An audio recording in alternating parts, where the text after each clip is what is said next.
Ok, para que no se sature, no se vaya a saturar bien, tu aparato. bien. Creo que ya le di a aceptar, ¿verdad? Sí, ya, Bien, ya se perdón por está la grabando. interrupción. Sonríen porque nos están grabando. Sí, perdón por la interrupción. Decía Aida, le hacía una pregunta a Angélica. ¿Sí fue Angélica? Sí, maestra, si de casualidad la Ok. compañera Angélica tiene el dato del autor que investigó los tipos de familia.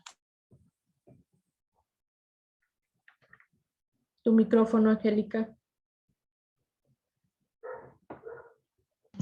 Ah, les decía que tomé aquí una fotografía. Déjenme ver dónde quedó. Acá.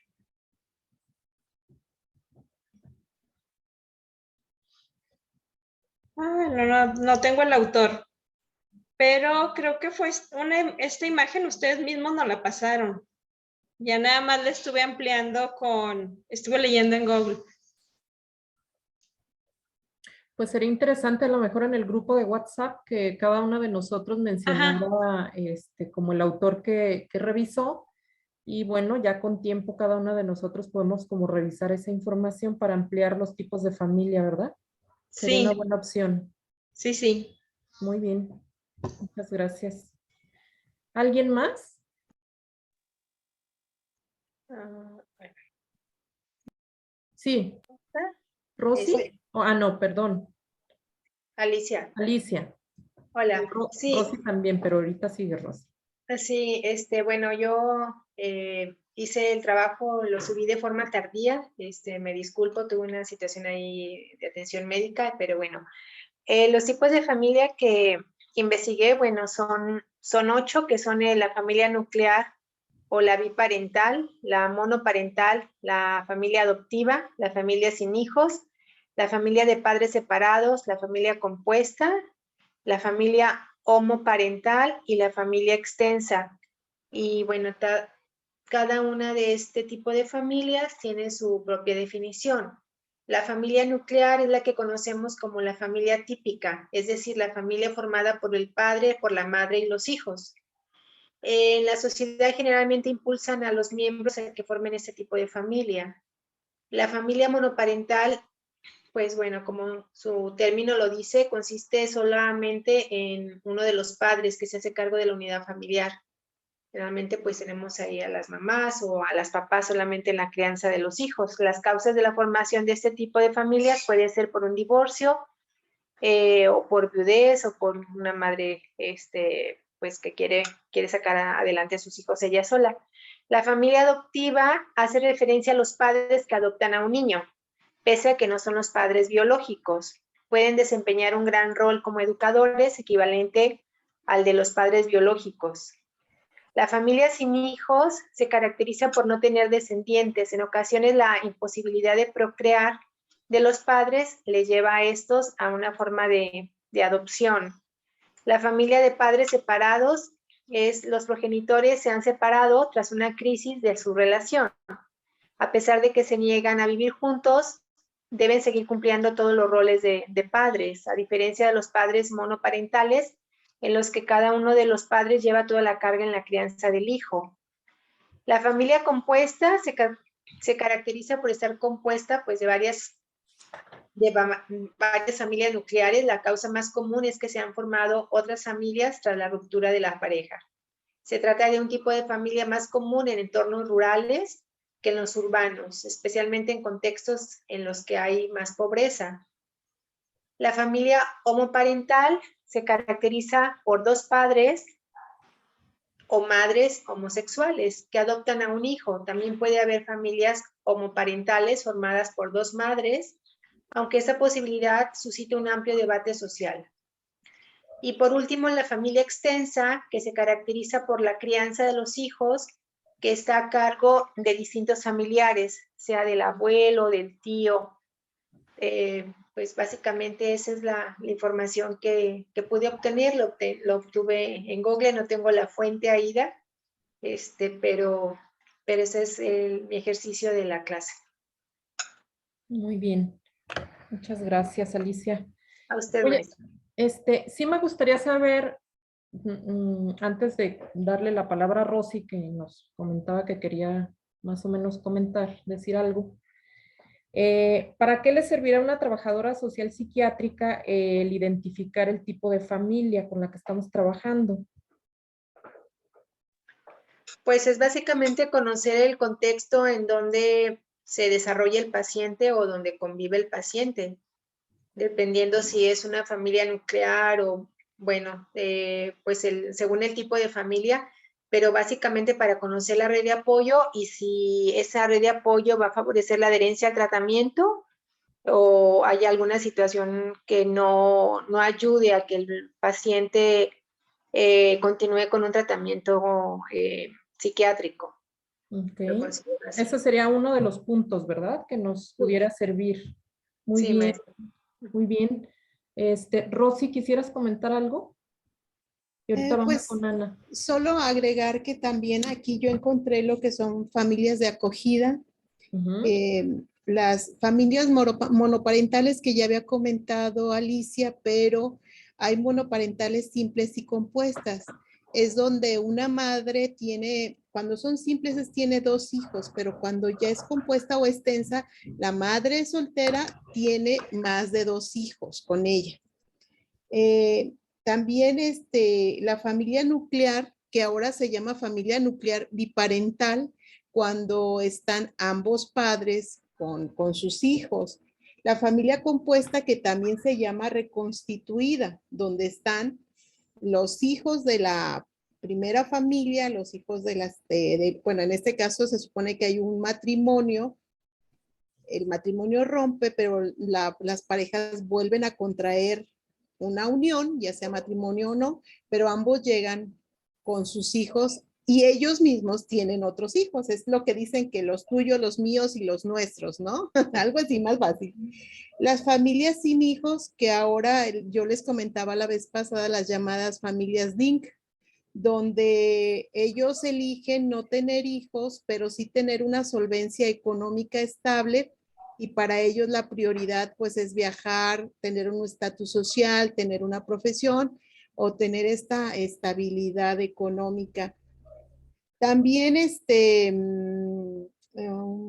creo que se me fue la idea, pero o sea, nosotros podemos encontrar los tipos de familia y ahora con nuevas modalidades dentro de las clásicas, pues. Ahora ya hay más clasificación en las mismas familias.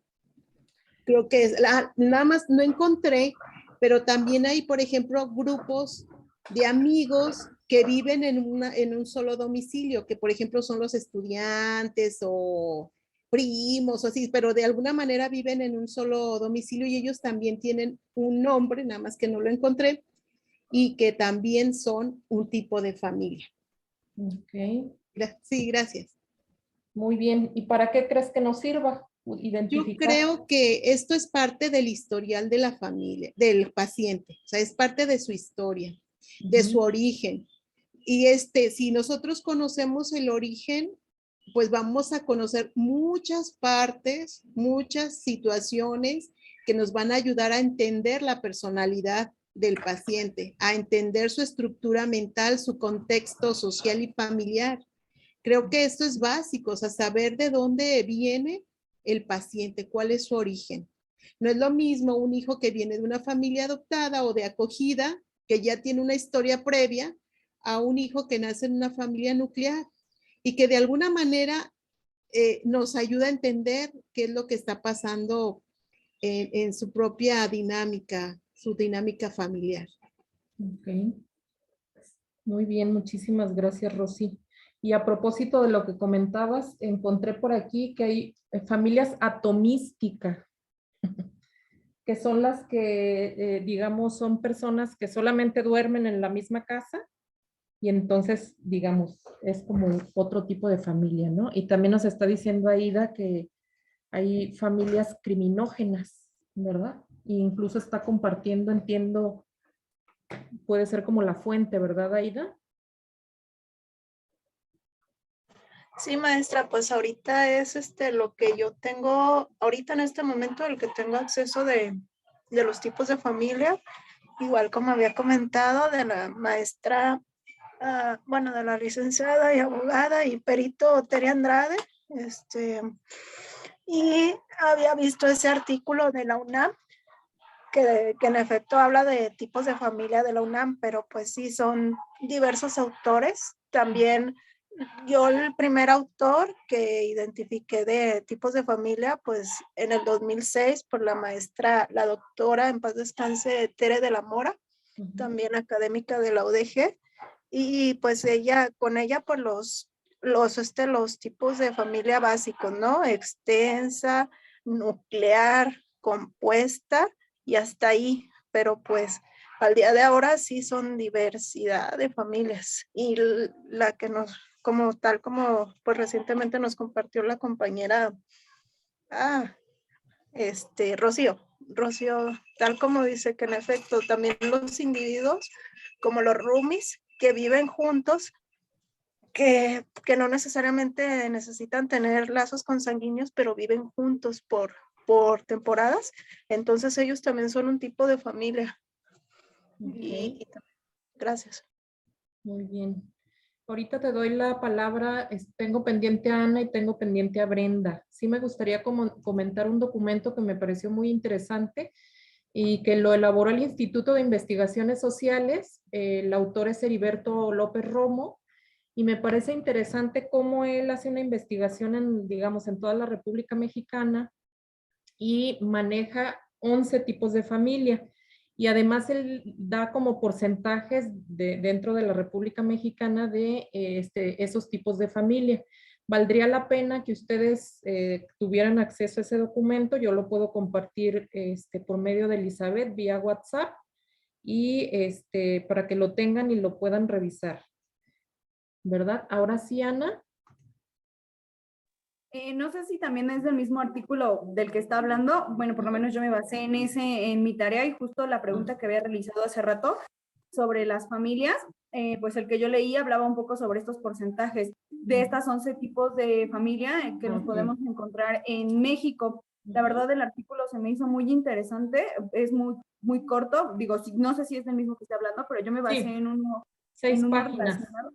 Ajá, es muy corto, y la verdad habla de la tipología de familias mexicanas que nos podemos encontrar, que ya no es como en el clásico, sino que va hablando de diferentes tipos de familia. Entonces yo esto lo relacioné con la pregunta que nos hizo, porque nos permite conocer la estructura y composición de las familias que tenemos. También este artículo habla de las dificultades que presentan estas familias. Entonces estas mismas dificultades que se tienen como familia son dificultades que se van a ver en el entorno social, en el entorno de interacción y también en el de tratamiento. Todo esto va a ir afectando de diferentes formas los diferentes tipos de familia. Por ejemplo, una familia sin hijos, pues las redes de apoyo no se van a limitar probablemente a este tipo de familia. Probablemente tendrá que ser la familia extensa, o en este caso, ¿no? Si fuera una familia extensa, muchas veces cohabitan en el mismo espacio y se puede tener una red de apoyo más amplia, o se pueden tener varios cuidadores y no se hace el desgaste de un cuidador principal. Yo lo veo así. También lo que me llamó la atención en este artículo era que hablaba de las familias, ¿cómo era? Recompuestas, no, es algo de pero habla como que ya varias familias manejan como diferentes dinámicas, pero cohabitan el mismo espacio de vivienda. Y esto es algo que vemos con mucha frecuencia, y entonces lo catalogamos como una familia extensa cuando luego nos dicen, es que mi papá dejó el terreno y aquí viven mis 3 hermanos y yo. Pero cada uno lleva su dinámica, cada quien lleva su propia economía, y problemas o cualquier cosa que se pueda presentar ya es como muy personal, a pesar de que comparten un mismo espacio. También viene este tipo de familia en este artículo, y justo como Aida andaba comentando por ahí lo de las fuentes en las que nos habíamos basado, yo también tengo el artículo. Obviamente viene con algunos otros elementos más porque está basado en aspectos de México, pero ahí vienen las 6 páginas en las que hablan de los 11 tipos de familia. Gracias. Miren, es este documento. Sí, yo tengo ese documento porque fue en el que me basé. Pero a ver. Entonces sí valdría la pena, igual les digo, se los puedo compartir vía WhatsApp para que en un tiempo que tengan lo pudieran como revisar, ¿verdad? Ok. Tenía pendiente a Brenda. Gracias, Ana. Sí, maestra, pues nada más de mi parte es agregar que efectivamente cuando yo también hice mi investigación, me topé con ese archivo que comentan, pero también otros en los cuales a otros autores también manejaban otros tipos de familia. Por ejemplo, una que no se ha mencionado es la unipersonal, creo que esa no la han comentado, en la cual solamente la conforma pues una sola persona que es independiente y que vive sola. Ese también es un tipo de familia nuevo que se ha estado dando. Y dentro de la investigación que hice me llamó mucho la atención que inclusive encontré un compendio, ¿sí le llaman? Donde había muchísimos autores que hablaban sobre los tipos de familia, pero no solamente sobre la estructura familiar, que es los que ahorita estamos tocando, sino que también clasificaban los tipos de familia de acuerdo a su nivel socioeconómico, de acuerdo a su dinámica familiar, de acuerdo a su lugar de origen. Y había una parte donde mencionaba también de acuerdo a la presencia de trastornos físicos y psicológicos. A mí me llamó mucho la atención esa parte porque hablaba como tipos de familia que pueden ser psicosomáticas, cuando algún miembro presenta una enfermedad, que puedan ser violentas, descontroladas, pero a pesar de que, bueno, no solamente se basaba como en la estructura, sino que había más tipos de familia que eran considerados por otros autores que a veces considero que pues es bueno que nosotros también como trabajadores sociales podamos considerar porque es como ampliarnos más el panorama, no solamente basarnos en la estructura de la familia, sino también en otros puntos que la misma familia vive. Así es, Brenda. Muy, muy interesante tu comentario. Muchas gracias. Fíjense que sería interesante lo que les decía, a lo mejor tener como un cuadrito donde conjuntáramos lo de varios autores y tuviéramos un listado largo de todos los tipos de familia, porque eso nos va a servir para el momento que hacemos un diagnóstico. Obviamente es importante tener la tipología familiar. No sé si quieres comentar algo, Pati. Sí, me parece que de una simple pregunta o una simple actividad se da esta interrelación entre el grupo en donde nos enriquecemos unas a otras en cuanto a los tipos de familia y que también tenemos que irnos actualizando. La familia tradicional ha ido no desapareciendo, pero ha empezado a ser cada vez menos frecuente por las circunstancias políticas, sociales, culturales que se van presentando. Y para nosotras es muy importante efectivamente ubicar a nuestras familias objeto de estudio en el tipo de familia, y muy acertado, Brenda, lo que tú estabas comentando, porque no será lo mismo una familia rural que una familia que vive en la ciudad, o incluso una familia que vive en la ciudad, pero que vive en una zona suburbana. Entonces, estamos hablando que tiene acceso a diferentes servicios públicos, que si nosotros también detectamos que es una familia extensa, a lo mejor podemos darnos cuenta de las redes de apoyo. Por eso es, o en su defecto todo lo contrario, ¿verdad? Si hay algún miembro en la familia o algunos miembros que en lugar de beneficiar a la familia están generando disfunción en la misma dinámica familiar. Creo que eso es muy importante y como tú dices, Leti, qué bueno sería que podamos tener una tablita en donde como utilizamos a lo mejor los tabuladores para los niveles socioeconómicos, pudiéramos tener a la mano toda esa información y poder ubicar a la familia objeto de estudio en el tipo, el nivel, etcétera, a la cual corresponde, ¿verdad? Qué bonito trabajo de investigación hicieron, chicas. Hay efectivamente mucha información en internet, hay muchos autores con muchos tipos de familia y creo que sí podemos hacer algún trabajo en conjunto para poder estandarizar este trabajo. ¿Verdad? Las felicito. Ya revisaremos también sus trabajos y en relación a lo del horario, Alice, no te preocupes, esta tarea no tenía hora, así es que no fue una entrega tardía. De hecho, les voy a pedir que tomen nota porque el plazo para que ustedes entreguen su tarea es hoy a las 8 de la noche. Entonces, ustedes toman nota y al término de la clase toman una imagen y eso es lo que nos van a subir como tarea del día de hoy. Esto va a ser la tarea de la semana. Ambos trabajos, el de los tipos de familia y las notas que tomen ustedes el día de hoy. Así que no te angusties, Alice. Muy Gracias, bien. Leti. Sí, muchas gracias. Y bueno, un segundo momento de esta sesión, se les pidió que hicieran una lectura que tiene que ver con un modelo con el cual se puede trabajar con las familias. Existen diferentes modelos, pudiéramos hablar del modelo sistémico, del transgeneracional, de la terapia narrativa, de la terapia estratégica, de la psicoterapia breve y bueno, encontramos un documento que nos pareció muy interesante por el tipo de diagnósticos, digamos, que pudieran tener las familias o las personas de esas familias y que sería muy útil el manejo por medio del modelo cognitivo-conductual.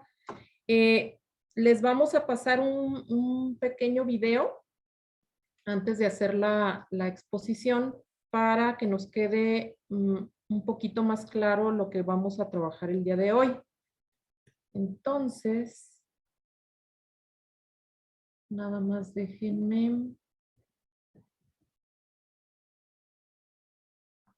abrirlo.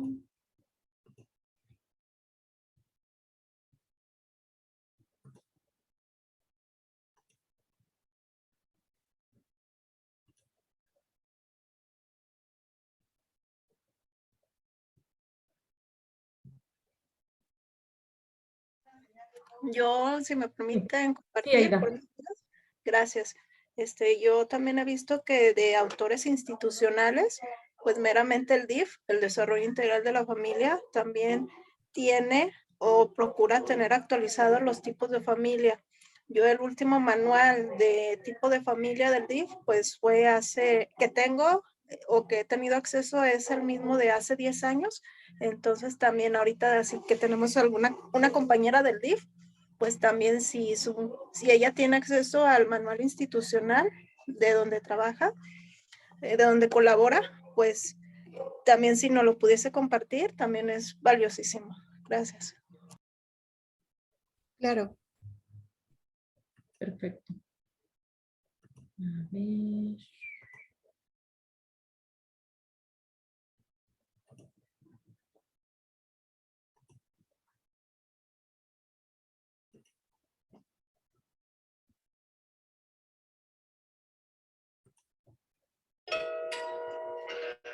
¿Qué es la terapia cognitivo-conductual?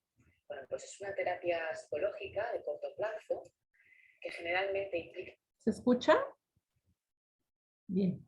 ver al terapeuta una vez a la semana durante un mínimo de 5 sesiones y un máximo de 20. También se establecen una serie de tareas que el paciente debe realizar en casa, lo que llamamos las tareas para casa. Es una forma de entender cómo pensamos hacia nosotros mismos, hacia otras personas y hacia el mundo que nos rodea. Y cómo esto afecta a nuestros pensamientos y a nuestros sentimientos. Con la terapia cognitivo-conductual se pretende dar las herramientas necesarias para hacer frente a las situaciones problemáticas de la vida diaria, de la vida cotidiana.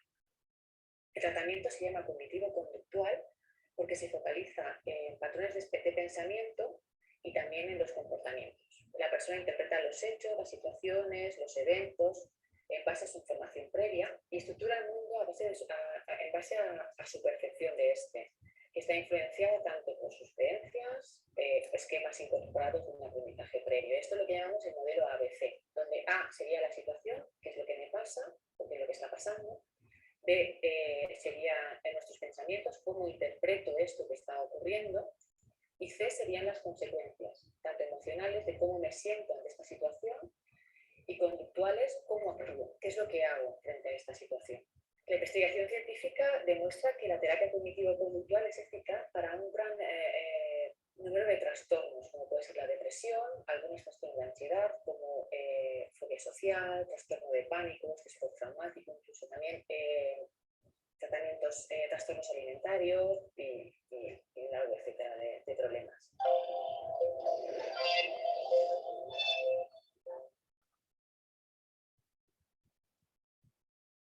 En cuanto a la terapia, bueno, durante las 2-4 sesiones iniciales, el terapeuta estudia si este tipo de tratamiento es eficaz y válido para el tipo de problema que presenta el paciente. Aunque la terapia cognitivo-conductual se centra en el aquí y el ahora, en ocasiones también se hacen preguntas acerca del pasado, porque se pretende ver es cómo este está afectando en el presente. Y siempre es el paciente el que decide qué quiere trabajar a corto, a medio y a largo plazo. La terapia comienza dividiendo el problema en pequeñas componentes, en pequeñas partes. Y esto ayuda a ver cómo estas partes están conectadas entre sí y cómo nos afectan. Estas partes pueden ser una situación o un problema. Se intenta identificar pensamientos y comportamientos problemáticos. En ocasiones se pide al paciente que lleve un diario para facilitar la identificación de sus patrones de pensamiento, de sus emociones, de sus sensaciones físicas y de sus comportamientos. El terapeuta y el paciente analizan si estos pensamientos y estas emociones y comportamientos son realistas o no, cómo se afectan entre sí y cómo están afectando al paciente. Y en ese momento es cuando el terapeuta ayuda a cambiar estos pensamientos por otros que sean más realistas y objetivos. Una vez identificado en terapia lo que se puede cambiar, el terapeuta lo que le pedirá al paciente es que practique estos cambios en su vida cotidiana. Podemos destacar principalmente dos técnicas en la terapia cognitivo-conductual. La primera sería la reestructuración cognitiva, que consiste en discutir con el paciente pruebas a favor y pruebas en contra de sus pensamientos irracionales, de sus creencias negativas. Y la segunda es lo que nosotros llamamos experimentos conductuales, que lo que significa es que el paciente pone a prueba sus creencias, cambiando la conducta y viendo a ver qué sucede. Es importante destacar que siempre al inicio de la terapia se le pregunta al paciente cómo le ha ido la semana y se revisan las tareas que se le pidieron que realizara durante toda la semana. Además, nunca se le pide al paciente que haga algo que no quiera. Es el paciente siempre el que establece el ritmo de la terapia. La terapia cognitivo-conductual posee muchas características similares con otros tipos de terapia. Encontramos un terapeuta empático, cálido, preocupado por los problemas del paciente, que los divide en pequeñas partes. Lo distintivo de este tipo de terapia es la manera en que se estructura y cómo pone el foco en el aquí y en el ahora, en lugar de centrarse mucho en el pasado del paciente. La terapia cognitivo-conductual no es la panacea, no funciona para todo el mundo y para los que sí que funciona hay una amplísima variedad de respuestas posibles. Existe un amplio grupo de personas que se recuperan totalmente de su problema, lo resuelven y nunca más vuelve a aparecer. Existe otro grupo que logra muy buenos beneficios, consiguen retomar actividades que no podían hacer por su condición previa, pero siguen presentando síntomas residuales. Y otro punto a destacar que demuestra la investigación es que podemos reducir con este tipo de terapia las posibilidades de que reaparezcan problemas ya trabajados. Por ejemplo, la depresión es un problema recurrente y las personas que han tenido un episodio depresivo tienen mayor probabilidad de que vuelvan a sufrir un episodio de este tipo a lo largo de su vida. Pues bien, lo que la investigación demuestra es que con la terapia cognitivo-conductual parece que se disminuyen las probabilidades de que esto vuelva a suceder.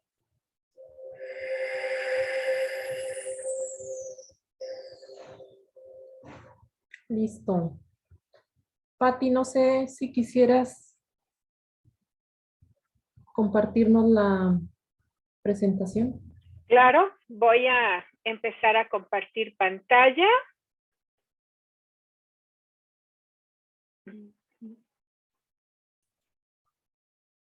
Angélica nos está dando una bibliografía. Me imagino que es la que utilizaste.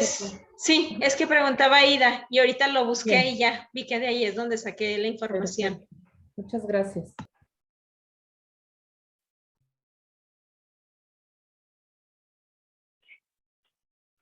¿Se alcanza a ver la pantalla, chicas? Sí. Sí, bien. Bueno, encontramos este artículo. Quizá haya muchos más y creo que vamos a ampliar de alguna manera un poquito la presentación del video que acabamos de ver. Sin embargo, este artículo nos llamó la atención porque precisamente tiene que ver con el trabajo social, valga la redundancia, con las familias, pero que también tiene cierta en la cuestión metodológica del trabajo social. Si ustedes vieron el artículo, en la parte casi al final nos hace una relación en cuanto a cómo y en qué etapas lo podemos utilizar con la metodología propia del trabajo social. Es un artículo hecho, elaborado, escrito por trabajadores sociales mexicanos, entonces creo que bien vale la pena darle el crédito y leerlo, revisarlo, porque yo hoy en la mañana platicaba que realmente bibliografía de trabajo social hecho, elaborado, investigado por trabajadores sociales hay muy poco. Nos ha costado trabajo encontrar documentos elaborados por trabajadores sociales. Ojalá que ustedes puedan hacer algo. Anímense, háganlo de verdad. Nos daría mucho gusto leerlas y compartir en algún momento el trabajo elaborado por ustedes. Si de trabajo social hay poco, de trabajo social psiquiátrico hay mucho menos. Una mínima parte de bibliografía y de información. Entonces, es la invitación para que lo puedan hacer. Este documento se llama precisamente Aportes metodológicos del modelo cognitivo-conductual en el trabajo social con familias. Este modelo nos plantea primeramente que superar las problemáticas familiares nos va a ayudar aumentando el intercambio de conductas positivas y mejorando la comunicación, así como también la resolución de conflictos, como bueno con el cambio de creencias y de pensamientos. Nos va a resultar muy útil cuando se trata, por ejemplo, de trastornos del estado de ánimo, de la conducta y o adicciones que se presentan dentro del seno familiar.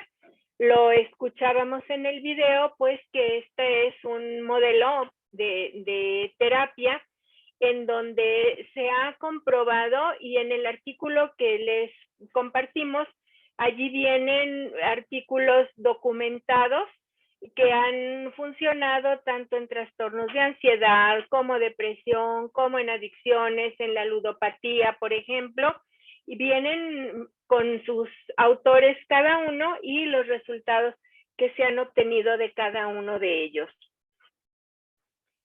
No me voy a entretener mucho en esta cuestión de la evolución de la familia porque ya lo hemos hablado ahorita que estuvieron ustedes compartiendo en cuanto a los tipos de familia, y ya revisamos 2 clases anteriores también, pero sí es importante contextualizar, bueno, que el concepto tradicional de la familia ha ido evolucionando, partiendo desde aquel concepto que nosotros teníamos de cultura patriarcal hacia unos nuevos esferas en donde ya son las reglas, los límites, etcétera, un poco más laxos, y en donde la rigidez de antaño ya no impera tanto en las familias de ahora. Las familias han evolucionado de diferentes maneras, en el número de integrantes, quién las encabeza, algunas por papá, por mamá, por dos papás, por dos mamás, así como también tiene mucho que ver con la etapa del ciclo vital que está pasando esa familia o esa pareja.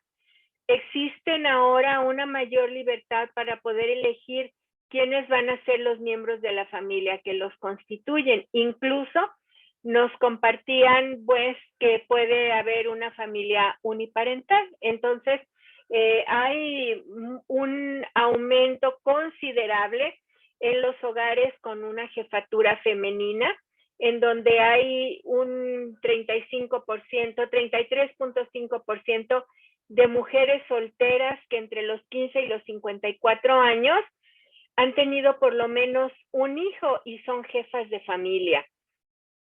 Ha habido también, junto con esta evolución, pues mejoras en el sistema de salud, en donde la esperanza de vida ha ido evolucionando, los avances tecnológicos, la reproducción humana asistida y la inseminación artificial también forman parte en la actualidad de la integración de estas familias. Los cambios políticos, sociales, culturales y económicos que tienen mucho que ver y las nuevas configuraciones familiares. Es entonces en donde nosotros como trabajadores sociales tenemos que buscar intervenciones profesionales que estén enfocadas precisamente a poder modificar conductas, comportamientos y creencias, que es parte de lo que trabaja la terapia cognitivo-conductual. Si bien nosotros no somos terapeutas, pero es muy conveniente que podamos tener el conocimiento para poder utilizar como herramientas. ¿Cuáles son los elementos que podemos trabajar en una familia o que podemos encontrar? Pues son elementos tanto externos como internos. ¿Cuáles son los externos que nos afectan? La situación económica, la situación política, cultural, incluyendo también la religión. Y los internos, pues son aquellas formas en que nosotros interaccionamos, nos comunicamos y que van definiendo también la dinámica de cada familia. ¿Qué es entonces la familia? Pues la familia es el lugar en donde se transmiten reglas, límites, valores y pautas de comportamiento que van formando la conducta del individuo. Encontré también una definición dentro del mismo documento que dice que es el escenario propicio en el cual los hijos adquieren e interiorizan normas, reglas y límites a la par que asumen y legitiman los roles que se gestan allí como posibilidad de aprender, con H, y de aprender a autorregularse. Esto es un estado necesario para vivir en sociedad. Ciertamente en la familia aprendemos eso porque no podemos andar por la vida haciendo lo que nosotros queremos. Si en nuestra familia aprendemos a autorregularnos, obviamente lo vamos a hacer fuera de ella. Entonces encontramos que es un modelo de intervención que tiene como objetivo modificar comportamientos que se aprenden utilizando reforzadores internos como los sentimientos de satisfacción o alegría, o los que se encuentran fuera de la persona, que son los que están relacionados con las funciones y las necesidades básicas. Los cambios en las actitudes y las creencias han modificado en una parte muy importante la convivencia y la igualdad entre los integrantes de las familias, generando a su vez nuevos roles en las parejas sin imposiciones de carácter legal. Se puede formar familia, nos lo compartía Rocío hace un rato, Rosy, sin necesidad ni siquiera de estar casados. Este tipo de familia que van 2 veces que nos comenta Rosy y se me olvida el nombre, bueno, no necesariamente tenemos que estar casados o incluso vivir juntos para poder formar una familia. Estos nuevos modelos, pues efectivamente son más libres, tienen una mayor flexibilidad y obviamente también la disolución de ese vínculo matrimonial. Así, entonces, el estudio de la familia y de las relaciones del parentesco es importante que puedan ser abordadas tanto desde el área interdisciplinar como transdisciplinar. Pues estos cambios y estas transformaciones permiten que la misma familia se vaya adaptando a las nuevas exigencias. Cada familia va teniendo una dinámica muy diferente y no por eso podemos decir que una familia pueda ser completamente disfuncional, ni tampoco completamente funcional. Aún en las familias más disfuncionales podemos llegar a encontrar rasgos que les ayuden a funcionar de una manera sobreviviendo probablemente. Puede haber una familia que tenga muchas carencias instrumentales, pero a lo mejor muchos recursos personales para poderse estar apoyando, o viceversa, una familia en donde lo que puede sobrar es el dinero, pero en donde los otros aspectos como la comunicación, los límites, las reglas, no existen. Entonces, esa aparente familia perfecta no existe. Si alguien nos dice que su familia es perfecta y que todo está excelente, obviamente que no le vamos a creer porque eso no es cierto. O no sé si alguien de ustedes tenga una familia perfecta. A ver, levante la mano, la que tenga la familia perfecta. Y yo creo que este tipo de trabajos muchas veces también nos cuestionan en cuanto a la parte personal, por lo menos a mí, de cómo nosotros también, atrás del escritorio, también tenemos situaciones que trabajar, y creo que no nada más es el trabajar con las otras personas, sino poder trabajar conmigo mismo y con mi familia también, para poder poco a poquito ir mejorando esos aspectos que también nos pueden estar fallando. Entonces, nosotros, como respuesta a esas problemáticas sociales que son de otras familias, menos de las nuestras, podemos ir tomando en cuenta una parte prioritaria en la flexibilización también de los abordajes metodológicos. Como nos decía Leti, bueno, hay muchos tipos de abordajes, podemos utilizar un modelo sistémico, etcétera, pero también es conveniente que conozcamos otros tipos de modelos para nosotros poder elegir el más adecuado, porque si bien en el video veíamos que no todas las familias ni todas las personas pueden ser pacientes o personas, valga la redundancia, donde podamos tener estas intervenciones. Entonces hay que buscar aquella que nos pueda resultar más eficiente. Y entonces, ante estas nuevas formas de familia, pues tenemos que buscar modelos de intervención también modernos. Esta intervención en el modelo cognitivo-conductual efectivamente está enfocada a modificar comportamientos y creencias, y han tenido resultados positivos en el tratamiento de algunos trastornos del estado de ánimo. Este modelo que está combinando lo mejor de la terapia conductual y lo mejor de la terapia cognitiva, con el fin pues de modificar estos pensamientos, comportamientos y creencias.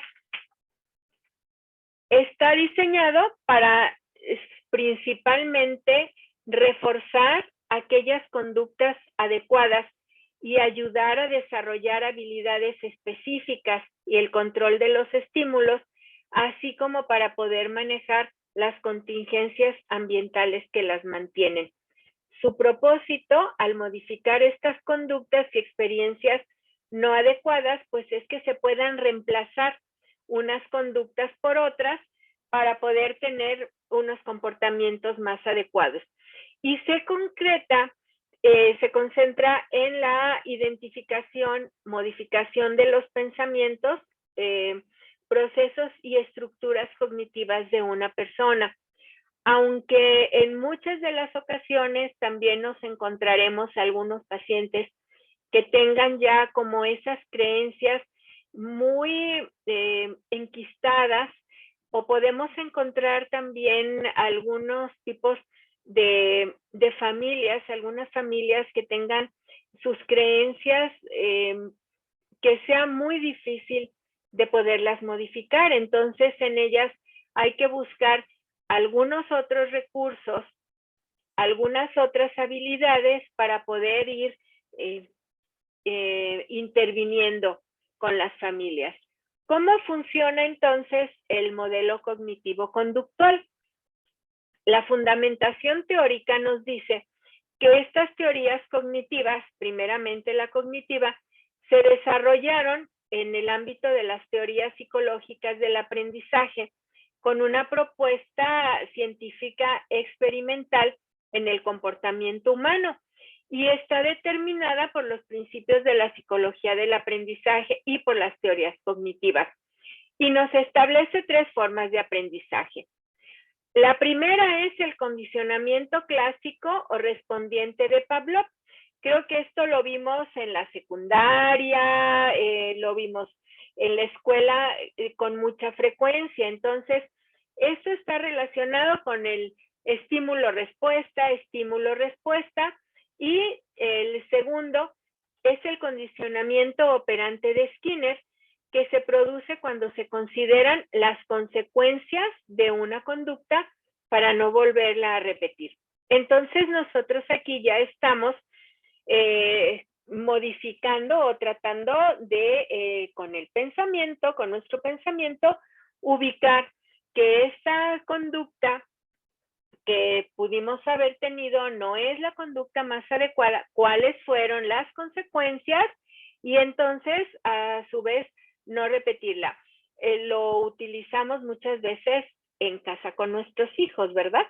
Como tratando de estimular, de buscar cuáles fueron las consecuencias de aquella conducta, etcétera, y que no se vuelva a repetir. Y el tercero es el aprendizaje social o por imitación de Bandura.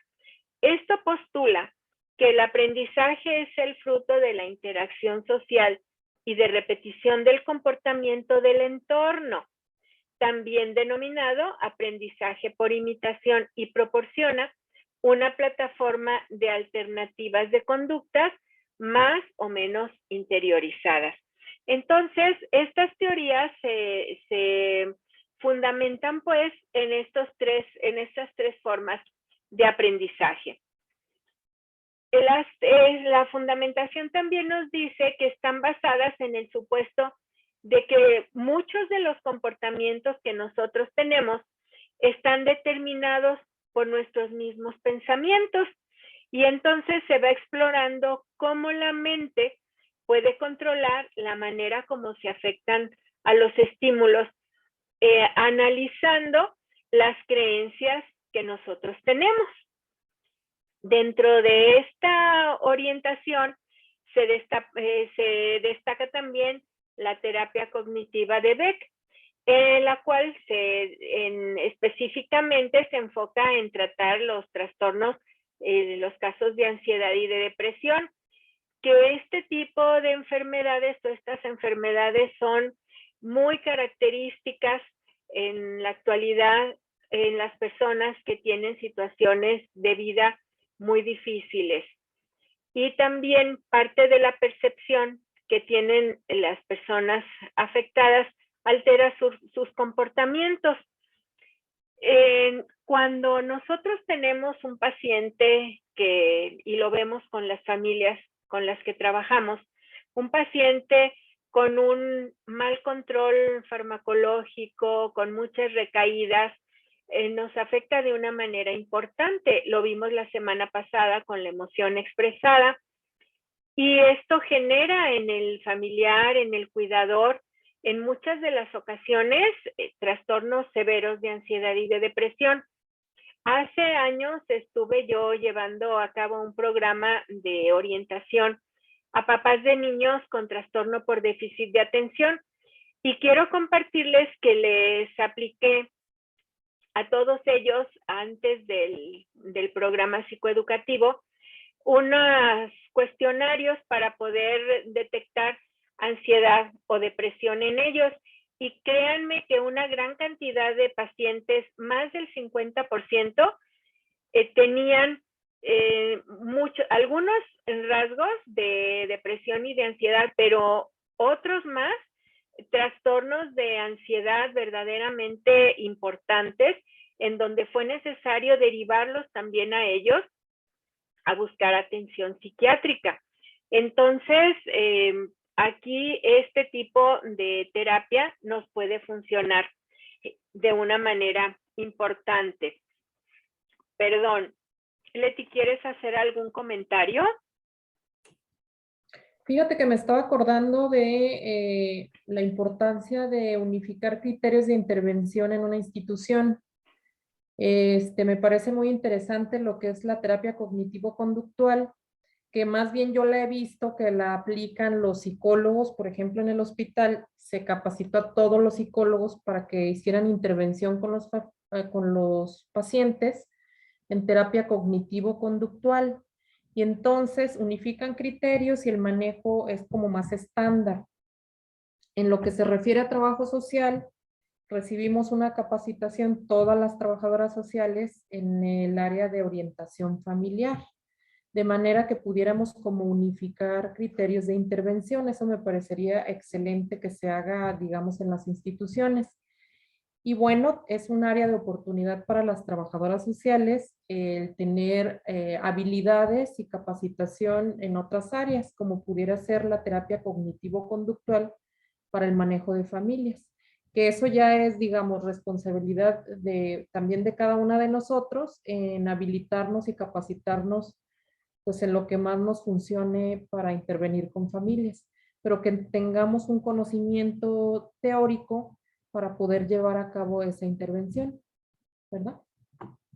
Efectivamente, Leti, me llama la atención a mí también que, por ejemplo, en el artículo nos dice, pues y se repite con mucha frecuencia, que las conductas que nosotros tenemos, pues efectivamente son el resultado de nuestras creencias. Entonces, si nosotros empezamos a modificar nuestros pensamientos, pero en base a cuestiones racionales, podemos ir modificando nuestras conductas. Y obviamente, si nos capacitamos y aprendemos más en relación a estas teorías, a esta terapia, pues podríamos enriquecer también nuestro quehacer profesional. A ver, aquí se me trabó.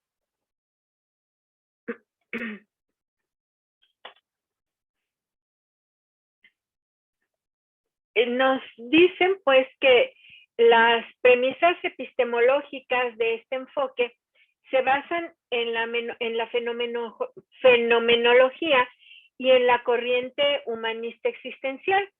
Y nos dice que desde el punto de vista fenomenológico, las acciones de las personas adquieren significados particulares para quienes las ejecutan. Y estas solamente pueden ser interpretadas con referencia a las motivaciones de cada persona. La conducta de una persona está motivada por algo y eso solamente esa persona lo puede interpretar. No es lo mismo, a lo mejor, la misma conducta en una persona que en otra.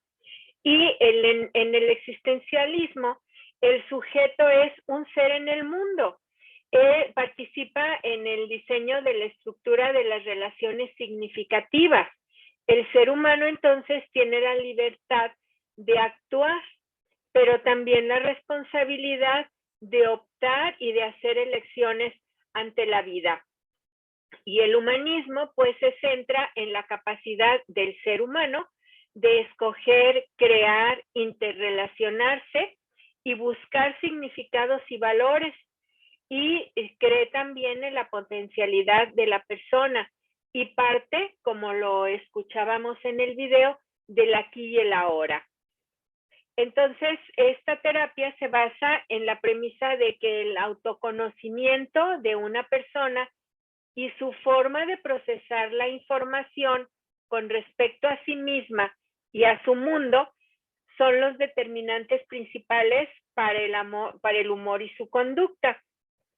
Y este modelo nos subraya que cada acontecimiento la persona lo percibe y lo procesa de manera muy singular y a veces muy diferente a lo que el resto de las personas lo podemos concebir. Desde las bases filosóficas del humanismo, de la fenomenología y del interaccionismo simbólico, se afirma este autor Duque que se logran cambios mediante el aprendizaje con conceptos muy específicos. Por ejemplo, que la percepción sesgada del mundo, la cual está interrelacionada no con las ideas irracionales, sino con la forma en que cada quien interpreta al mundo. También con los esquemas tipificados por la cultura con los que se interpreta el mundo, los que limitan el campo perceptual para la misma interpretación, y que las formas de percepción que varían en contextos, en individuos y en experiencias para garantizar que la realidad que se vive es la misma realidad que se comprende y viceversa. Y dice, finalizando el párrafo, se percibe lo que no se ve, sino lo que se comprende. Y sí, muchas veces aquí podemos ver, por ejemplo, el lenguaje no verbal, porque yo te puedo estar diciendo algo, pero con mi gesticulación y con mis actitudes, te puedo estar diciendo otra cosa. ¿Y qué va a percibir la otra persona? Bueno, la otra persona no va a percibir lo que está viendo, sino lo que está comprendiendo. ¿Y cuántas veces decimos más cosas con nuestras actitudes y decimos con nuestra postura que lo que dice nuestra voz, nuestras palabras? Leía yo en una ocasión que, hablando de la comunicación, lo que nuestras palabras dicen es apenas el 7% de lo que nosotros comunicamos. Entonces, esto es lo que comunico, pero de lo que yo comunico, ¿qué percibe la otra persona? Y viceversa, ¿verdad? También de lo que me están comunicando, ¿qué es lo que yo percibo?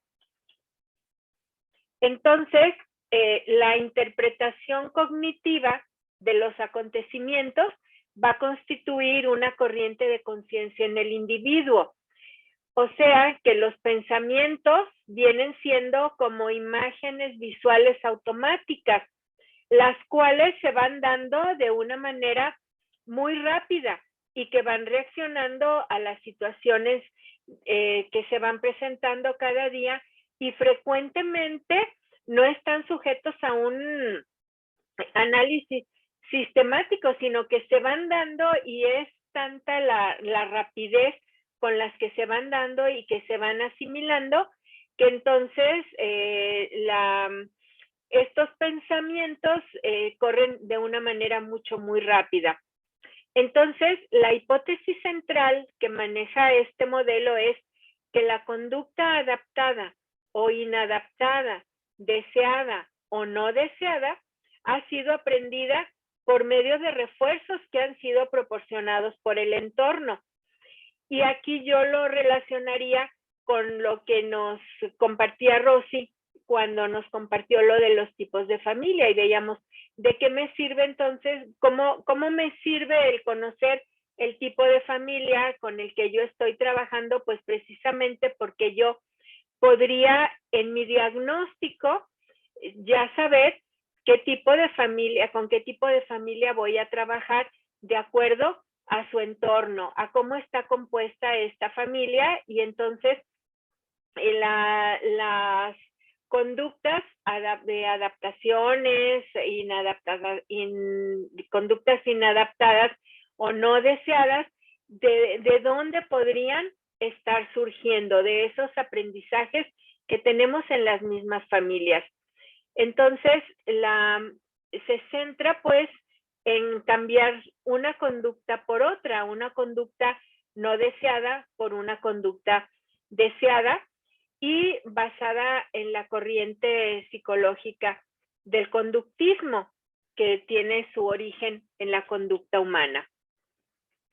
Estos principios básicos de la conducta humana nos dicen, primero, que tanto las conductas como las emociones y los pensamientos son resultado del aprendizaje y que se pueden modificar mediante un nuevo proceso de aprendizaje. O sea, desaprender y volver a aprender. El pensamiento y la conducta tienen una relación muy estrecha, de tal forma que un cambio en las creencias o en la forma de interpretarlas va a llevar asociado un cambio de conducta. Es más fácil volver a aprender que desaprender cuando tenemos conductas muy repetitivas que han estado afectando. Entonces, aquí, ¿qué es lo que vamos a hacer? Pues tratar de buscar aquellas herramientas con que cuenta la persona para poder estar fortaleciendo esos recursos que tiene. En cuanto a la aportación metodológica de este modelo, ¿qué es lo que me va a aportar? Bueno, en la parte de la valoración o del diagnóstico, se me hizo muy interesante porque me dice, bueno, me va a ayudar a poder detectar y analizar las conductas inadecuadas de uno o varios miembros de la familia. Y también me va a ayudar a conocer algunos reforzadores y el tipo de aprendizaje adecuado para cada situación familiar. Aquí ya voy a ir estableciendo en mi metodología cómo voy a ir yo utilizando este modelo. En la fase de la intervención social, o sea, de mi planeación, yo voy a tener un objetivo que va a ser facilitar el cambio o establecimiento de una conducta para poder eliminar comportamientos negativos que se adapten a otros más adecuados. ¿Y qué voy a utilizar? Bueno, primeramente los refuerzos o los castigos para poder modelar la conducta. Hablo de premios o castigos que pueden funcionar dentro de una familia, y también el aprendizaje por imitación. Y voy a buscar también un resultado. Este resultado pues va a ser el que yo ayude a favorecer una conducta observable y resalta la interdependencia también de los procesos en que están envueltos los pensamientos, los sentimientos y las conductas de las personas involucradas. Entonces, este modelo me va a facilitar el desarrollo de habilidades tanto intrapersonales como interpersonales que vayan a poder ayudar a aquellas personas con las que yo estoy teniendo mis intervenciones a afrontar las situaciones estresantes y poder anticiparse a posibles fracasos. Yo considero aquí que ¿cuál pudiera ser una situación estresante? Bueno, la recaída de un paciente. ¿Por qué? Porque una recaída de un paciente implica muchísimas cosas, implica probablemente situaciones de violencia dentro de casa, situaciones de gastos con los cuales no contábamos, que la familia, no sé si les ha pasado, pero a veces no cuentan ni siquiera con dinero para poder llevar al paciente en camión. ¿Y cuántas de las ocasiones no lo pueden llevar en el camión? Necesitan el apoyo de una ambulancia. Y una ambulancia, por más económica que sea, no les permite a muchas familias contar con ese recurso. Entonces, es una situación muy estresante. Hablamos como situación estresante un paciente paciente o una paciente que constantemente está teniendo intentos de suicidio en donde la familia vive 24/7 angustiada. Entonces, ¿cómo les podemos apoyar a anticiparse a posibles fracasos? Bueno, tenemos que buscar algún tipo de herramientas y de refuerzos en donde ellos puedan ir obteniendo estas estrategias, porque sí son situaciones verdaderamente angustiantes para la familia y muchas veces nos ocupamos del paciente o el equipo se ocupa del paciente y es muy, muy necesario que nosotros pensemos también en el familiar, que el familiar necesita el apoyo, la intervención, la familia necesita la intervención. Me imagino que ahorita que están llevando ustedes sus entrevistas en los casos de las familias, se han encontrado con muchas situaciones que quizá no se imaginaban que pudiera estar viviendo una familia a la hora de estar haciendo su investigación, en donde ni siquiera tengan relación con lo que están investigando, pero van saliendo a la luz situaciones incluso de generaciones anteriores que se van repitiendo en las familias y que van generando estas conductas. Entonces, es muy interesante poder, durante estas investigaciones, detectar qué recursos tienen, qué refuerzos podemos ir encontrando para poder apoyarles. Finalmente, en la fase de evaluación de mi plan, de mi tratamiento, voy a utilizar técnicas de modificación de la conducta que estén basadas en el modelo conductual, que es, bueno, la conducta consecuencia del aprendizaje del medio en el cual se desenvuelve el individuo. Y entonces estas técnicas me van a ser de gran ayuda porque voy a la par de utilizar esos reforzadores que me ayuden a disminuir las conductas inadecuadas, por ejemplo, en el caso de los niños, es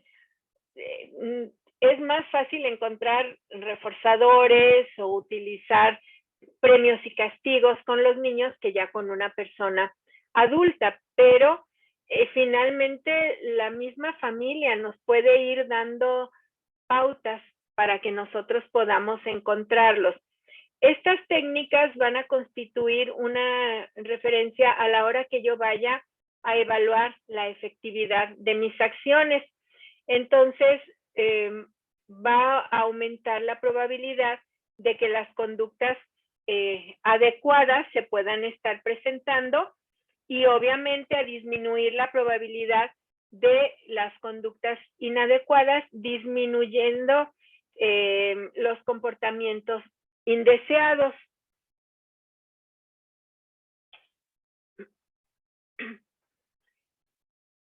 En el campo de la familia se afirma que las conductas obviamente están determinadas por los pensamientos y que modificando estos, ya sean creencias o distorsiones también que podemos encontrar negativas, y con el reforzamiento de las conductas adecuadas, estos cambios que se puedan generar. Y nos dice aquí algunos ejemplos de falsas creencias y que son solamente un ejemplo y que ustedes deben de conocer muchas más, como aquello de que la familia debe mantenerse unida a cualquier precio. Y sabemos que hay familias que esto lo tienen muy introyectado, a pesar de la violencia, a pesar de conflictos muy importantes que tengan para ellos, la unión aparente de la familia es muy importante. ¿Cómo vamos a aceptar que uno o una de nuestros hijos se divorcie si la unión de la familia con nosotros es muy importante? O O no podemos permitir que una hija, por ejemplo, decida irse a hacer su vida sola. No sé si se hayan enfrentado con alguna situación así en donde es inadmisible el que una mujer, por ejemplo, se quiera independizar. Para algunas familias eso es sinónimo de que es una lujuriosa, de que es una persona que no tiene valores, que no le importa la familia, etcétera. Otro de estas creencias, perdón, es, por ejemplo, si tu esposo te prohíbe comunicarte con tu familia, lo debes obedecer. Afortunadamente esto ha ido cambiando mucho, pero aún en la actualidad encontramos familias o parejas en donde la obediencia al esposo es un valor y una creencia a prueba de todo. Al esposo se le debe obediencia. Otro, a las mujeres les gusta que les peguen, sobre todo una cultura machista en donde se dice que es algo que les gusta. Escuchamos también en hombres tomadores o en personas que toman, si yo no tomara no le pegaría, en donde justifican sus conductas con una creencia de que si yo no tomara, pues no tendría una conducta violenta. Otra, a lo mejor la han escuchado o la llegaron a escuchar, soy tu padre, tengo más experiencia y sé más que tú.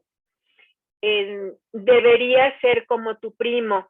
Esas situaciones de comparación en donde se cree que a lo mejor si yo te digo que deberías de ser como fulanito, bueno, es probable que tú te puedas esforzar por ser como el primo o como la otra persona, y que la creencia es que si se va a comparar, va a superarse esta persona.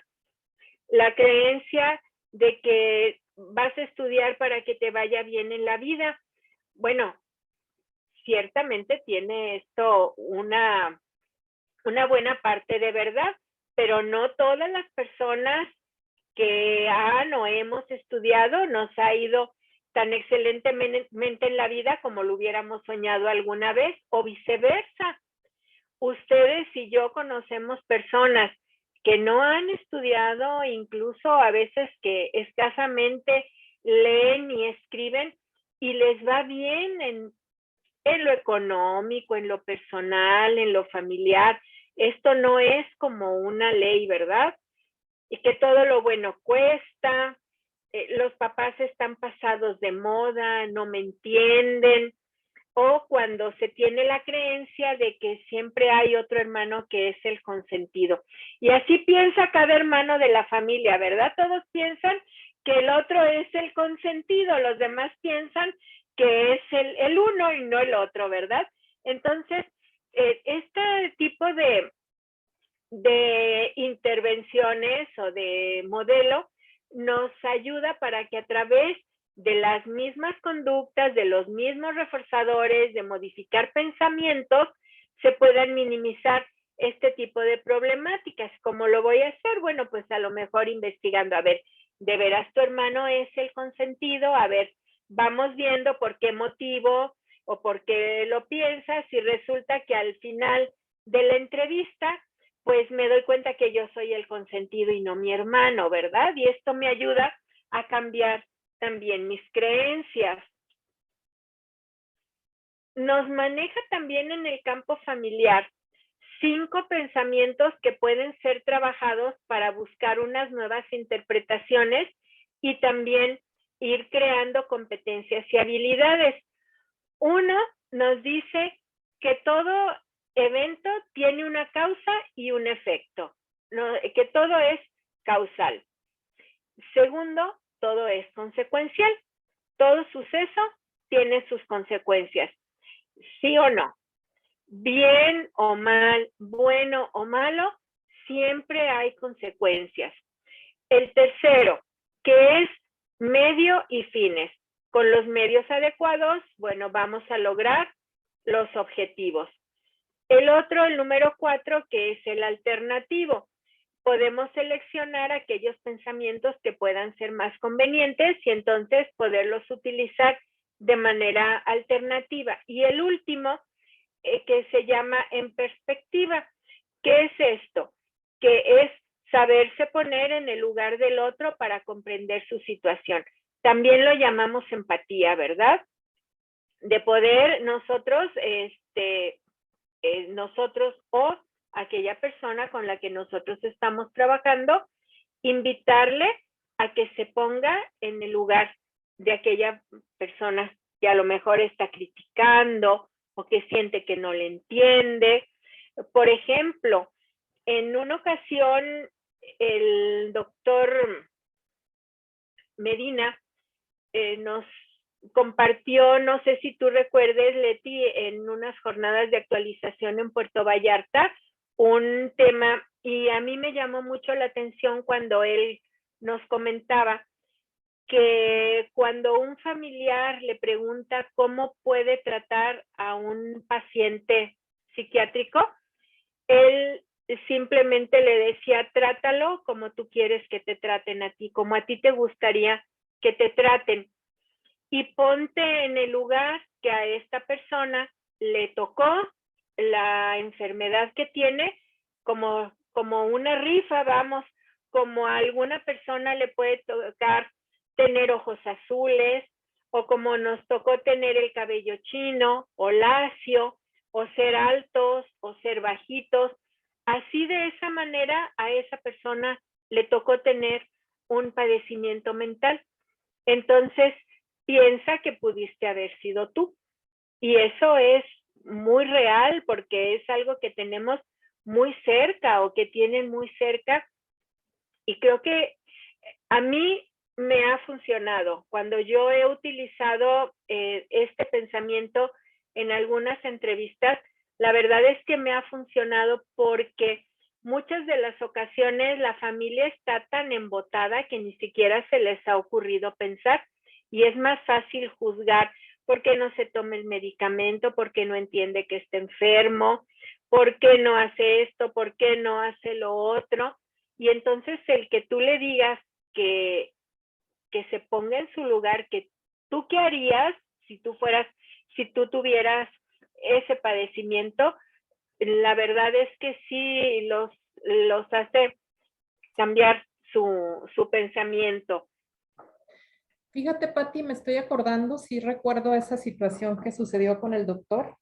Ajá. Y es algo que ponemos mucho como ejemplo en el grupo de orientación familiar, el que te pongas en los zapatos del paciente. De hecho, hacemos un ejercicio muy interesante donde le pedimos, de todo el grupo pedimos, a ver, ¿quién de ustedes le cuesta mucho trabajo entender a su paciente?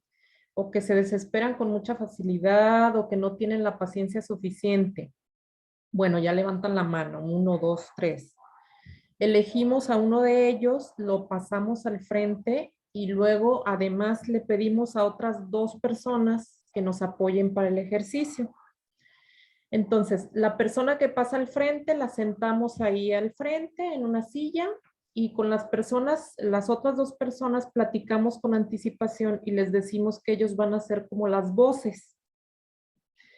Y entonces les pedimos que en el tiempo que nosotros les señalemos, ellos van a hacer las voces, uno del lado izquierdo y otro del lado derecho de los oídos de la persona, que la va a hacer de paciente, de usuario.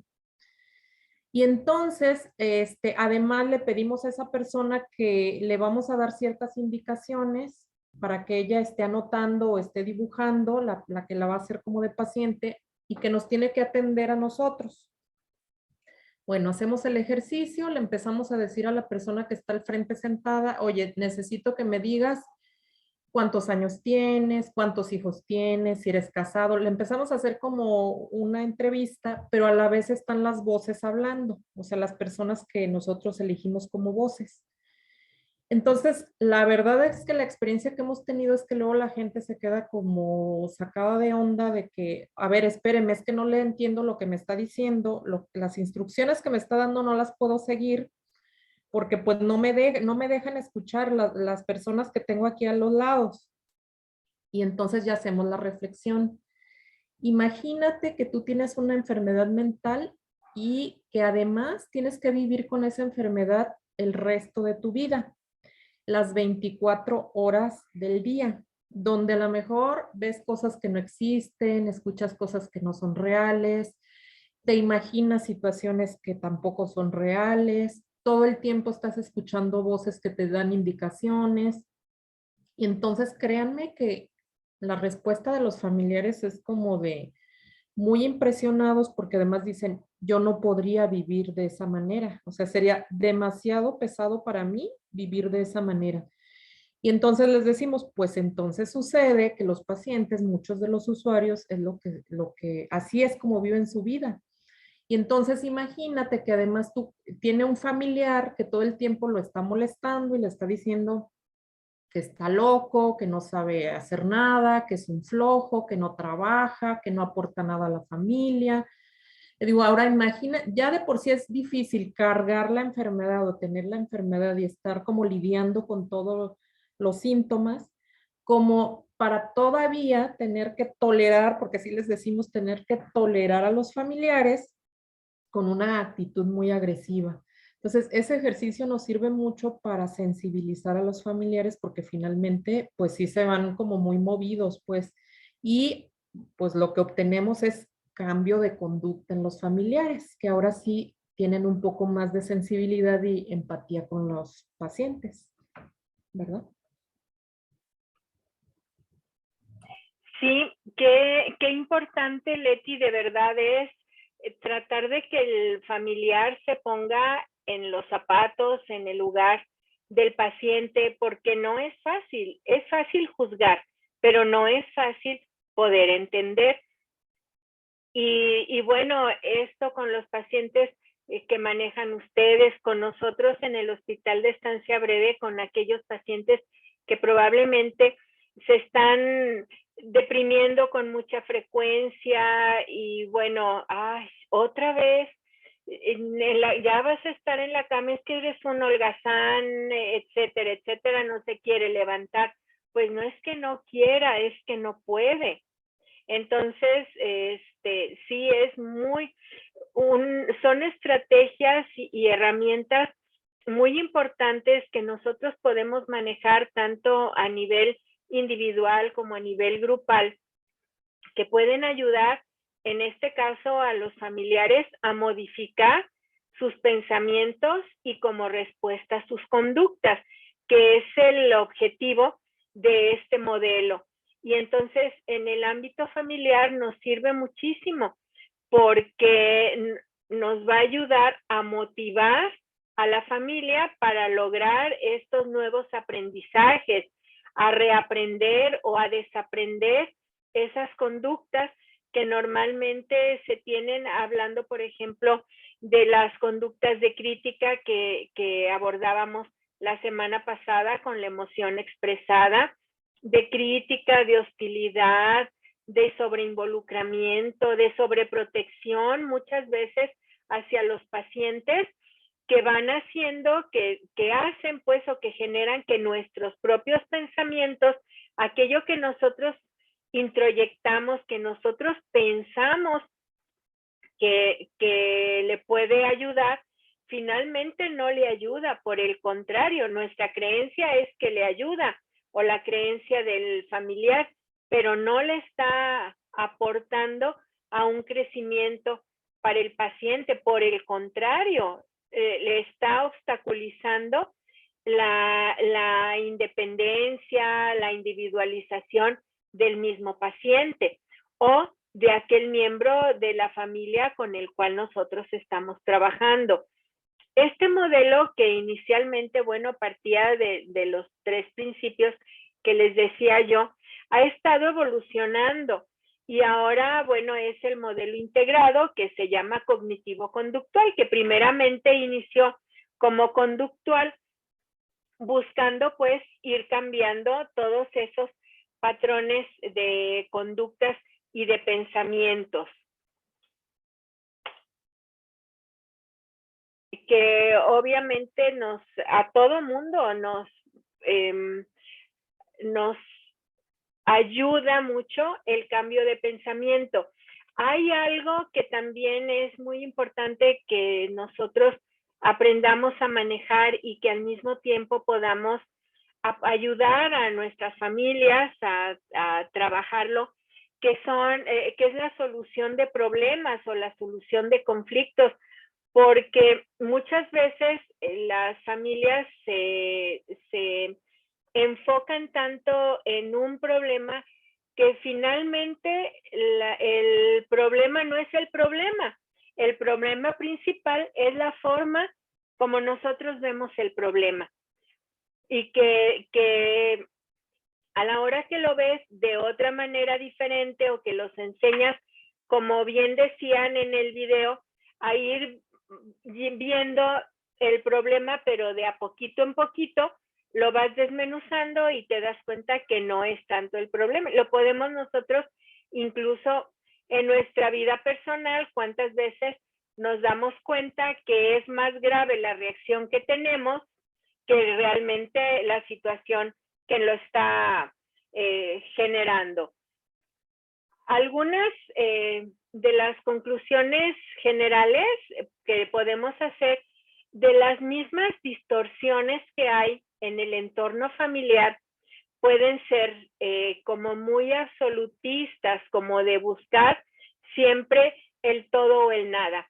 Eso también es muy importante que les ayudemos a no generalizar, pues, de que o todo o nada, porque muchas veces es el siempre haces esto, o nunca haces esto, o todo o nada. También otra distorsión que podemos nosotros ayudar a que la familia cambie es que cuántas veces se centran o nos centramos más en lo negativo que en lo positivo.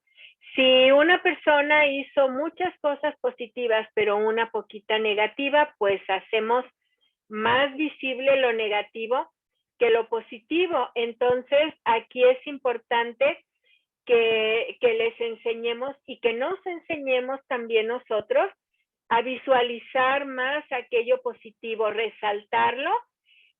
Claro, no pasar por alto lo negativo si tiene alguna consecuencia en la conducta o alguna consecuencia desagradable o infortunada, pero sí nos enfocamos más en lo negativo.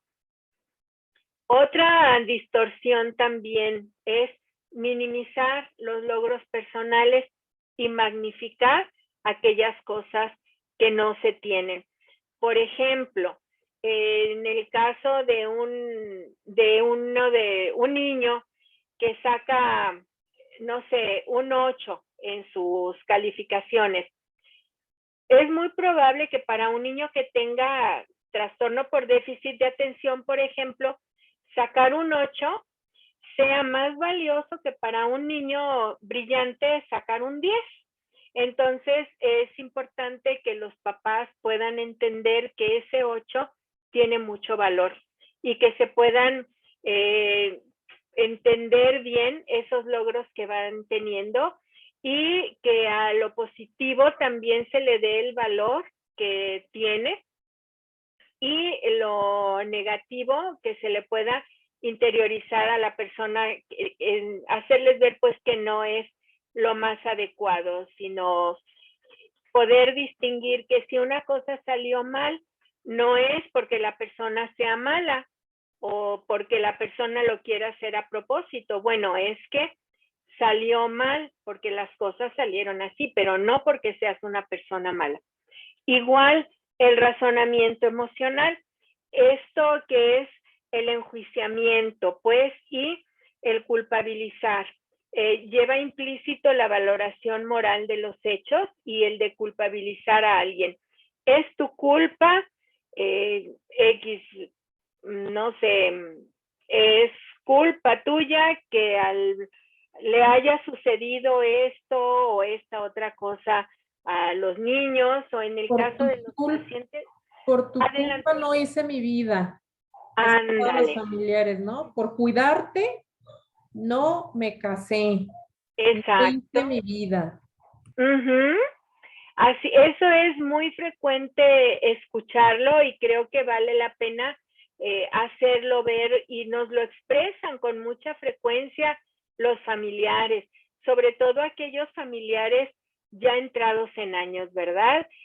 Y bueno, en cierta forma tienen razón, pero fue una decisión que probablemente la tomaron de manera voluntaria o involuntaria, y es aquí cuando nosotros podemos tratar de evitar que se den estas situaciones, tratando de encontrar también redes de apoyo, en donde no solamente haya un cuidador, por ejemplo, que sea la mamá, que generalmente lo es y que sí le implica mucho desgaste, o la hija mayor o el hijo mayor, como se estilaba antes, ¿verdad? Que el hijo mayor o la hija mayor era quien se quedaba soltera para consagrar la vida al cuidado de los papás y hacer pie de casa.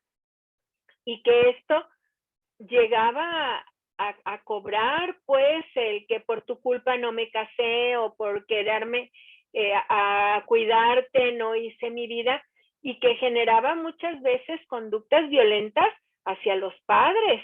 Entonces, este tipo de razonamientos también es una distorsión que se puede dar en el entorno familiar. La llamada también abstracción selectiva, que nos habla que las personas se centran en algo muy específico, ignorando los otros aspectos importantes de la situación. Por ejemplo, en el caso, hablemos de los tratamientos para los pacientes, que cuántas veces se centran, y también digo, no puedo quitar la razón en el costo económico del medicamento, pero no valoramos o no se valora el costo emocional que representa la recaída de un familiar. Entonces, aquí sí es muy importante tratar de hacerles ver ambas partes o todos los aspectos que son importantes en una situación. Otro, el perfeccionismo, muy frecuente en trastornos de conductas como la anorexia y en personalidades muy rígidas y estrictas.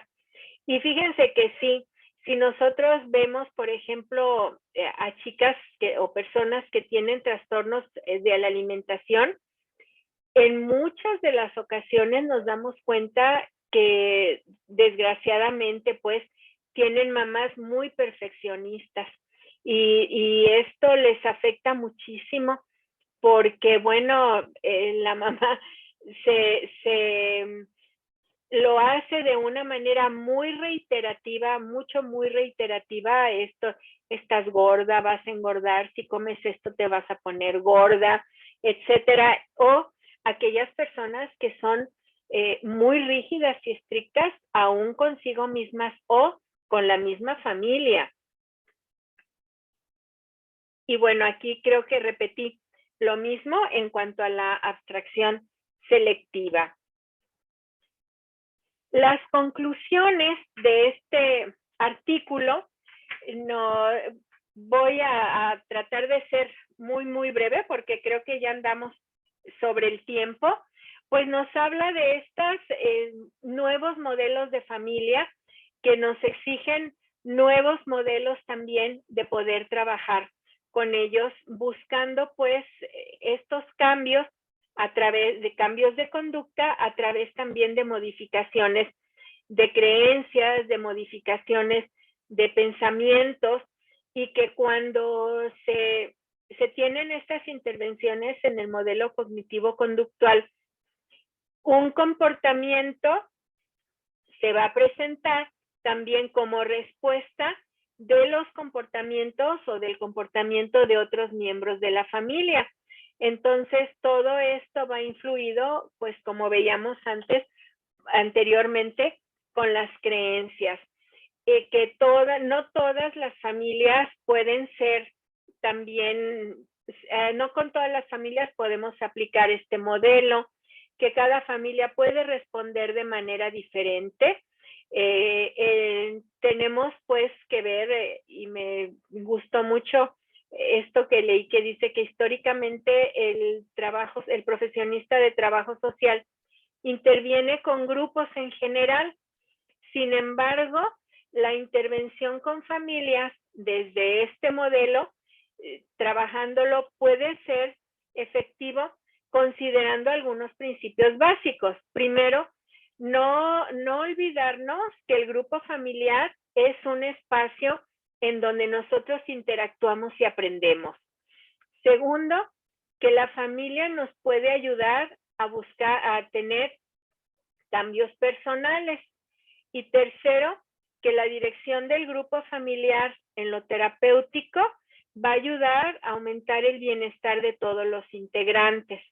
Entonces, estas intervenciones deben de tener pues enfoques diferentes, generando conocimiento, incluso pues también para nosotros, y verlo como un área de oportunidad en donde nosotros podemos incursionar, pero de una manera fundamentada, fundamentando yo mi intervención en un modelo en el que tanto teórica como metodológicamente voy a fundamentar mis intervenciones.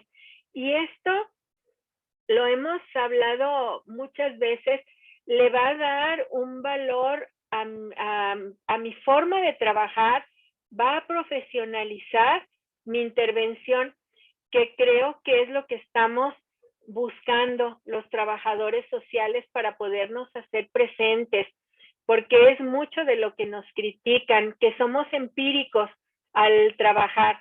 Entonces, de esta manera yo puedo fundamentar también mis intervenciones. Yo terminaría aquí mi presentación. No sé si tengan comentarios. Me gustaría escuchar algún comentario de su parte, chicas.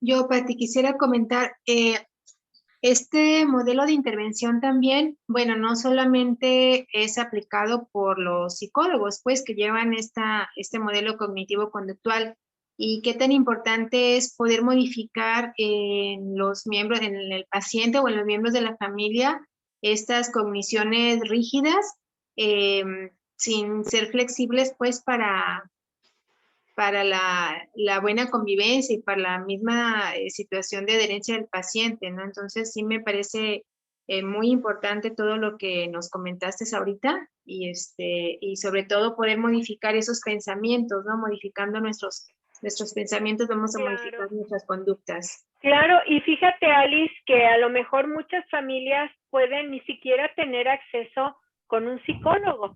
El trabajador social será aquel profesionista con el que puedan tener su tratamiento, digámoslo así, sin, claro, nosotros poder, ay Dios, se me fue la palabra, pero sin tratar de intervenir en un área que no nos corresponde, que no nos correspondería tener una intervención, vamos, como psicólogos, pero sí tener el conocimiento para poder nosotros apoyar desde nuestra trinchera y desde nuestro conocimiento como trabajadores sociales psiquiátricos. Sí, Pati, definitivamente. Muchas gracias. No, gracias por tu comentario, Alice. ¿Alguien más o tú, Leti, quisieras hacer algún comentario? Nada más retomar un chat que nos escribe Aida y que dice que yo había percibido que como trabajadora social me formaron bajo el modelo humanista. Efectivamente, probablemente nos formaron en un modelo, pero es importante a lo largo de nuestra vida profesional ir adquiriendo habilidades y pues modelos diferentes dependiendo lo que vamos a trabajar. Entonces es un área de oportunidad que tenemos como trabajadores sociales, ¿verdad? Claro, no quedarnos nada más con lo que aprendimos, ¿verdad? Poco a poco ir aumentando nuestro acervo metodológico y profesional. Así es. ¿Algún comentario? Claro, adelante. Yo, Pati, a mí me gustaría aportar, me gustó mucho el tema, creo que como tú decías, comentabas pues conmigo esta dificultad de que exista material para trabajo social psiquiátrico pues es muy común. Y este tema me gustó mucho, me parece que está como muy actualizado y digo, lo siento así porque pues nosotros ahí en el hospital como que trabajamos mucho con este enfoque cognitivo-conductual y creo que efectivamente es como muy efectivo, pues, o sea, es como muy efectivo para las personas, sobre todo cuando tienen trastornos de personalidad y todo esto que son muy comunes o muy frecuentes ahí con nosotros. Entonces, a mí en términos generales el artículo me pareció muy, muy provechoso, muy, muy actualizado, muy interesante. Creo que nos aporta información muy valiosa que podemos, pues como decían ahorita la maestra Leti, tú, pues podemos aplicarlas, aunque seamos humanistas o nos hayamos formado antes como humanistas, pues podemos aplicarlas mucho en nuestra práctica profesional, ¿no? Muchas gracias, Caro.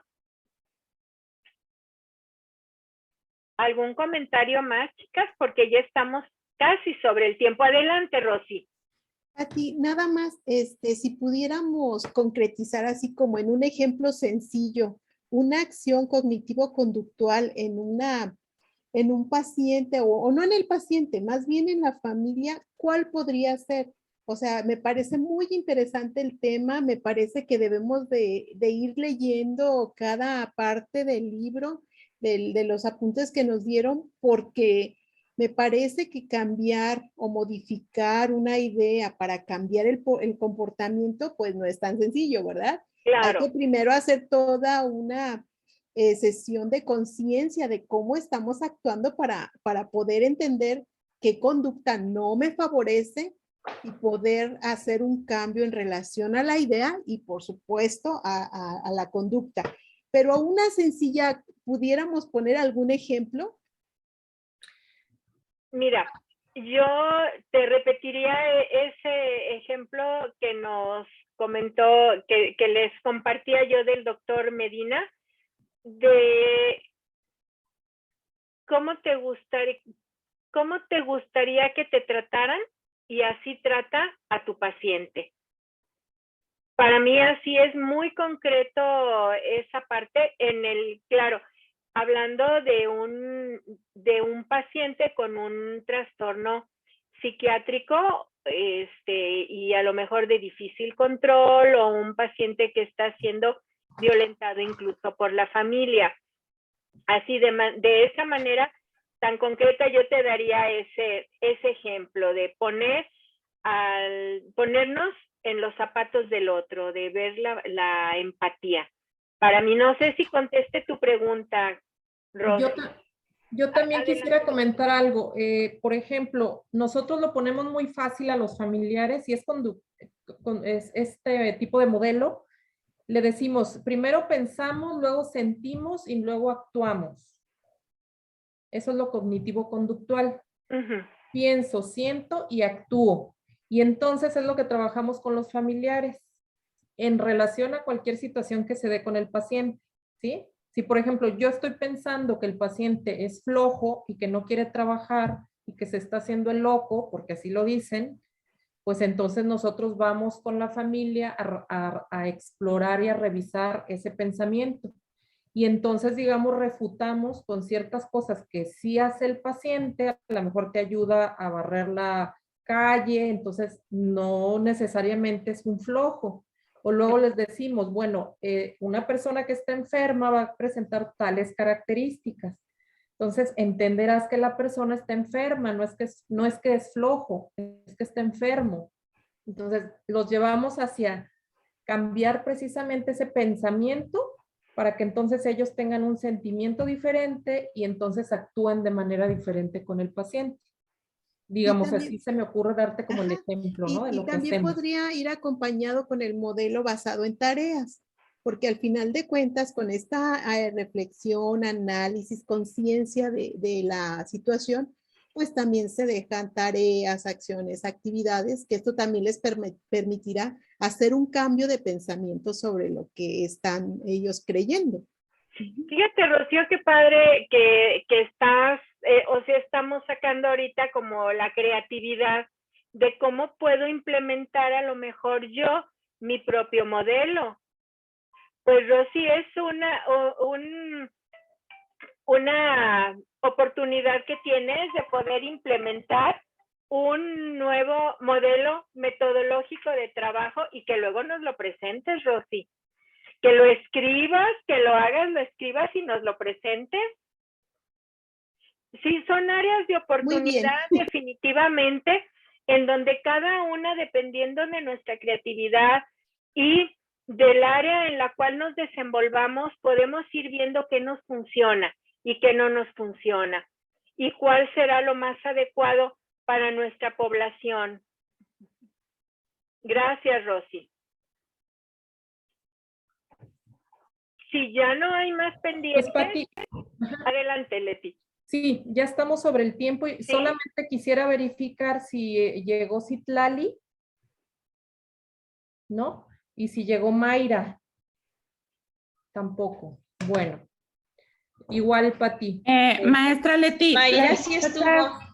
las muchachas están colocando ahorita aquí en el grupo que Mayra dice que se le cortó su plan y que ya no pudo como que volver a conectarse a internet. Y Brenda dijo que se le fue la luz en su casa, que por la lluvia y que tampoco ya no pudo acceder. ¿Será Citlali? Las dos que comentaron, Brenda, Ok. Brenda y Mayra. Citlali y Mayra.